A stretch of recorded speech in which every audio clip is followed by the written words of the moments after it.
आज की इस खास पड़ताल में स्वागत है। हमारे सामने हैं इतिहास की पाठ्यपुस्तक के कुछ पन्ने और ये हमें 19वीं और शुरुआती 20वीं सदी की उन जबरदस्त ताकतों के बारे में बताते हैं जिन्होंने हमारी आज की दुनिया की नींव रखी है। सोचिए जरा, कैसे नक्शे बदल गए, देशों की पहचान बनी, दुनिया एक ग्लोबल विलेज कहना चाहिए बनने लगी, कारखानों का धुआं आसमान में उठा और कैसे छपे हुए शब्दों ने विचारों में आग लगा दी। हम बात कर रहे हैं राष्ट्रवाद, वैश्वीकरण, औद्योगिकरण और प्रिंट की। हमारा मिशन इन पन्नों से वो सबसे जरूरी बातें निकालना जो हमें ये समझने में मदद करें कि इन बदलावों का मतलब क्या था, राजनीति के लिए, अर्थव्यवस्था, समाज और आम इंसान की जिंदगी के लिए। तो चलिए शुरू करते हैं ये सफर। तो सबसे पहले राष्ट्रवाद। पर कमाल की बात यह है कि आज हम जिन देशों को जानते हैं वो हमेशा से ऐसे नहीं थे।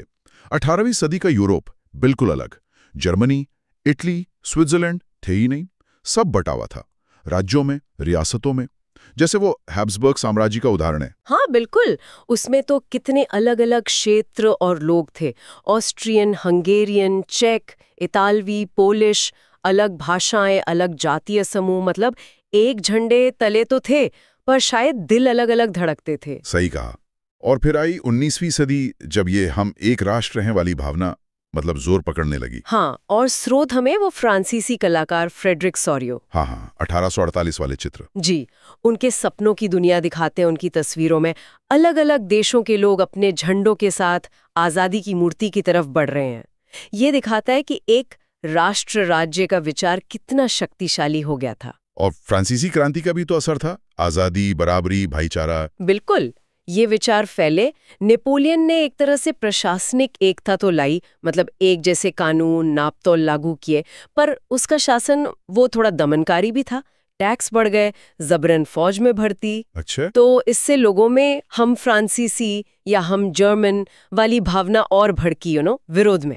लेकिन ये राष्ट्र बनना कोई सीधी लाइन नहीं थी, है ना? बिल्कुल, हर जगह कहानी अलग थी। बिल्कुल अलग। जर्मनी को ही लीजिए, 39 राज्यों का बिखरा हुआ समूह। हाँ, और उसे एक किया प्रशिया के चांसलर बिस्मार्क ने। जी, उनकी वो लॉ और रक्त की नीति, मतलब जंग और कूटनीति दोनों से। हाँ, उन्होंने मुद्रा, बैंकिंग, कानून सब एक किया। और इटली, उसका हाल तो शायद और भी बंटावा था। बहुत ज्यादा। कहीं ऑस्ट्रिया का राज, कहीं पोप का, कहीं स्पेन के राजा का कब्जा। तो उसे कैसे जोड़ा गया? यहाँ सार्डिनिया पिडीमोंट राज्य ने लीड ली। उनके मंत्री थे कावूर और एक बहुत जोशीले सेनानी थे गैरिबाल्डी। हाँ, गैरिबाल्डी का नाम तो सुना है। उन्होंने इसे जोड़ा। और वो एक मजेदार किस्सा भी है ना स्रोतों में। कौन सा? कि जब गैरिबाल्डी के साथ लड़ने वाले किसान